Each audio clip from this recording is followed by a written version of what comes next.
Caicedo reacted after a departure from Chelsea was confirmed on social media.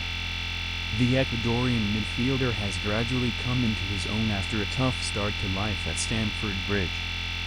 Caicedo joined Chelsea from Brighton for a then-British record fee of £115 million, Sky Sports, but the midfielder struggled to meet expectations. Rodri and Caicedo are inarguably the Premier League's two best holding midfielders. Credit, Imego. However, last season was the Ecuador international's best in West London, as Enzo Maresca used him in a variety of positions, including as a replacement right-back at times. Caicedo established himself as the best holding midfielder in the Premier League last term, although he will face a struggle retaining that title, given that Rodri has now returned after a long injury layoff. Kendry Baez joined Strasbourg on loan. Kendry Baez signed for Chelsea in June 2023, but the youngster was unable to join the Blues until he turned 18.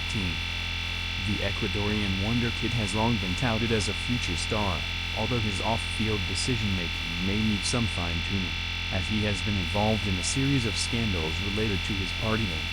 View Instagram post. However, the youngster finally joined Chelsea this summer, only to almost immediately depart again, as Baez will move to Strasbourg on loan this summer, the club announced on Instagram. Much was, and still is, expected of Baez. The Ecuadorian starlet already has 18 caps for his nation, despite only turning 18 years of age in May. However, after getting himself wrapped up in some wholly avoidable off-pitch scandals, expectations have been tempered. That is why the loan move to France is so needed for the youngster. At Chelsea, there is the very real risk of Baez becoming forgotten about and not receiving the game time or attention that he requires during this formative period of his career. Under Liam Rosenior, the attacking midfielder will be given the license to continue being creative, and will likely blossom as a result.